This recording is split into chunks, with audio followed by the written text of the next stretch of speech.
Hey everybody, and welcome to my N5 series on the SP404 Mark II, where I cover a topic in about 5 minutes. LC Douglas writes in asking about the delay trick, which basically if you hit delay, if you set your time to 1.1 and feedback to 99, probably leave your low dampening and high dampening as flat, probably level at 100. Can you load a drum loop in and have it work as your metronome or have something that you can play against? The answer to this is absolutely yes, although there's a whole bunch of things that are caveats and other stuff that I'll at least go over just so you know. So first of all, we got this loaded up. I've just got a drum loop here. I'm going to start playing it. And you can hear it's immediately out of sync. Well, what's going on? Because that's not what we want. And I'm going to just turn the feedback down to 0 just to wipe it out. Well, what's going on is this particular loop is 160 BPM, and it's set and thinks it's 90 when I loaded it up. So I'm just going to go to pitch and speed. We'll go to manual BPM set. Let's go drop this down to 58. It's a half of 116, which basically means we can take that 1 bar loop and make it a 2-bar loop, which is pretty good. Although this here is a 4-bar drum loop. So, but I'm just going to show you, because it's going to take if there's nothing playing, it's going to take whatever the BPM is of the sample that you start playing, and that's going to be the BPM. So we're playing this again. It's loaded up fine, but now you can hear there's some phasing. And then the phasing goes away because we don't have a repeat on for feedback. And what basically happened is after 2 bars were loaded, it was repeating them. It was repeating from the buffer and also still playing here. And there's like a slight variation. So it would either made it louder, create a phasing issue or something else. We don't want that phasing issue, presumably. So what we're going to have to do is, we know this is a 4-bar loop. I'm going to hit shift and start and end to get into chop mode. You can see here I've already actually chopped it into 2, but we'll go delete all marks. I will go auto mark, and we're going to do time division of 2 because we've got 4 bars and we want 2, so just divide it in half. It's pretty easy. I'm going to say OK, and now we've got one 2-bar loop and a second 2-bar loop. We will then come in and go assign to pad. Let's just take pad 5. Yeah, we got pad 5 here. It's fine. Let's chop it. And now what we can do is if I turn this all the way up and hit this and hold it down, we should get a perfect drum loop going. So it's not playing anymore. Sounds like it's looping great to me. However, we can do a little bit better. I'm going to turn the feedback down. Just empty it. And the reason why I think we could do a little bit better is if we turn gate off of this pad, I can just tap it and then it'll go fill the content in.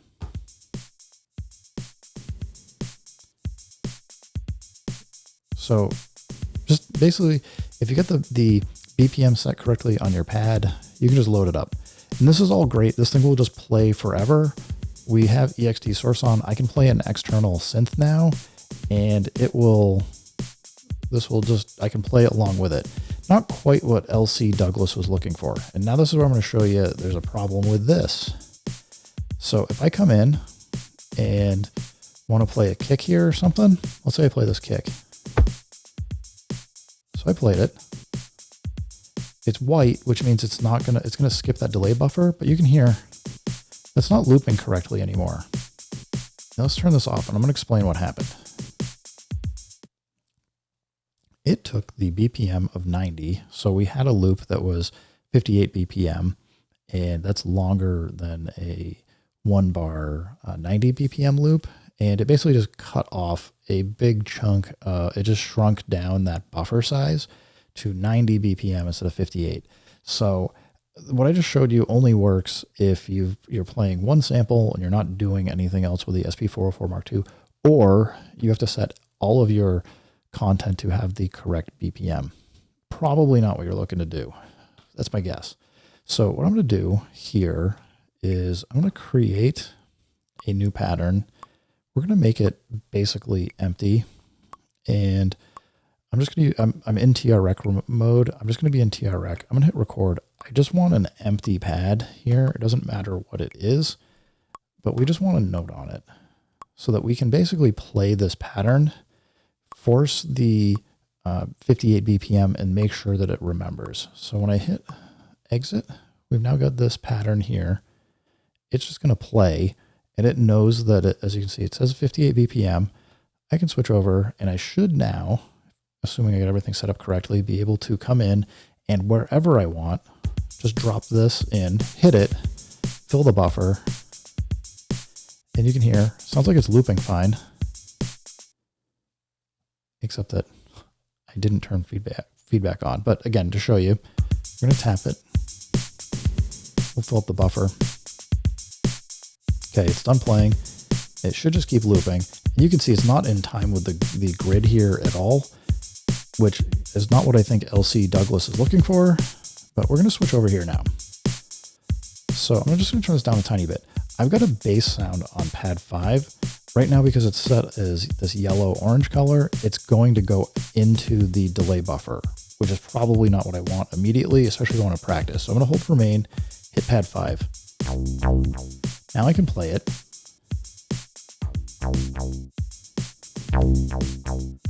So I can kind of practice. Heck, I can even go into chromatic here.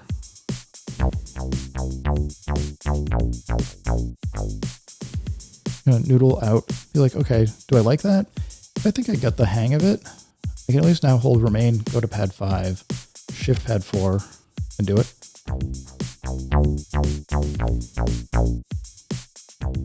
Now I've just baked it into the delay. And, you know, I can kind of keep building stuff up like that if I wanted to. So I hope LC Douglas, this is what you were looking for.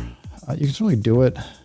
As I said, there's a few caveats. I would probably suggest using pattern mode, even if it's got an empty pattern in it, as your way to lock the BPM so that it's not going to change. But from there, like, go crazy. You can definitely do a lot of fun stuff here. The only note I'll just explain again is, you know, you can't go below 40 BPM. So if you got something that's playing at 160 BPM, so you start getting like drum and bass speeds, you might be able to get it down to 40 BPM to get a 4-bar loop out of it. But when you're in that like 116, 130, the math doesn't work out. The best you're probably going to be able to do is to get a 2-bar loop. Anyway, good luck. Keep having fun. Keep making music. Remember, if it sounds good, it is good. And peace.